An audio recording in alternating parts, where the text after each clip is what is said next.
Nathan, please get the round pause ready for a true powerhouse in electronic music, a DJ, producer, singer, songwriter, and creative visionary. From dominating the world's biggest festival stages to selling over 800,000 headline tickets worldwide, she cemented herself as one of the most electrifying forces in dance music, whether she's shaking stadiums at Coachella, Tomorrowland, or Lollapalooza, all crafting deeply personal, high-energy anthems in the studio. She has built a global movement with her artistry, and after sold-out dates across the country earlier this year, she's releasing her first track of 2025, Get Started, and that's a first taste of a highly anticipated new album. Please welcome the show, Alison Wonderland!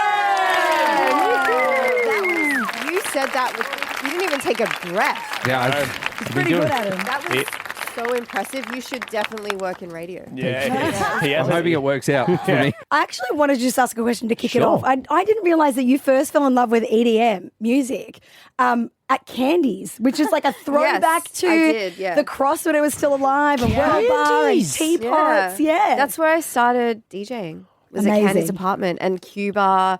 And Kit and Caboodle. Yes. I'm not even kidding. I would DJ probably 7 nights a week. Every night was a different club in the Cross or Oxford Street. Yeah. How old were you when you were doing that? Man, don't age me. I don't know. I was 80 back then, so now I'm 100. I remember you, the DJing grandma. Yeah, I loved your stuff. Kid and Caboodle, But yeah, no, it was really crazy because I remember when all the lockouts happened and everything shut down. I was living overseas, and I kept, every time I would come back to play a show, there were less and less clubs. And I'm like, what's going on? This is like our roots here. This is how we all started. grew up. A lot of us did. A lot of the people that are doing stuff all around the world now in electronic music, they all started in those clubs. So it's like really crazy to see that all kind of gone. But that was my first ever show was at Candies. How were you for your first ever show? I was amazing. Of course. I just remember I played in the back room at 3 a.m. Yeah, and nice. it was awesome. You've got to be a little sad then, I guess, because as you mentioned, we've chatted to other people who've come up, I remember Flume was one of them. I was chatting to Harley about it, and he was like... He would say the same. Yeah, he said the same, and I guess saddened now that we don't have that opportunity for young DJs, producers to get out there and learn their craft. Actually, Harley and I have had that conversation in the last couple of years. We were talking about it. And we were both just reminiscing because we were both in the States having dinner going, oh my God, like, what the hell? Hell happened, Yeah. But it is a bit weird because I was even talking yesterday about it, the teapots at like 7 a.m. Yes. Oh, the teapots. And I have a kid now, which is like crazy. But one day I feel like I'm going to be like, you don't even know how it was. Back in my day, I was drinking alcoholic teapots at 7 a.m. Hey, don't drink out of the teapot. Drinking out of the teapot. Yeah, Let's be real.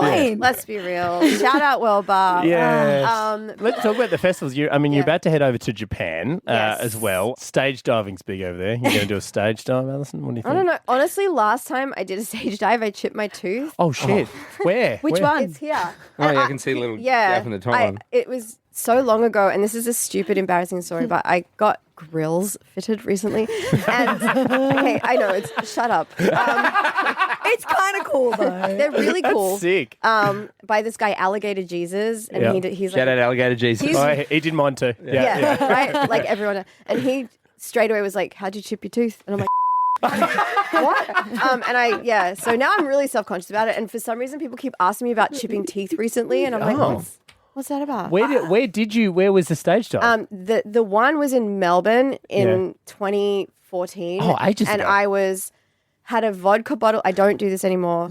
I had a vodka bottle in my hand, in my mouth, and jumped into the crowd, and I chipped my tooth. That'll do it. The bottle. I want to ask you as well about the new song Get Started. We talked about how the DJing scene, I guess the club scene in Sydney's changed, but music's changed as well. The way you guys release music, like a lot of artists aren't really releasing albums either. They want to release singles. I love albums. I'm an album artist. I think that a single people will listen to for 6 months, an album you'll listen to forever. Yeah. That is forever. My theory on that. Alison Wonderland, we love you. Thank you so much. Of course, the new track Get Started. It is out everywhere now. Go and get it. Thank you so much for being a part of the show.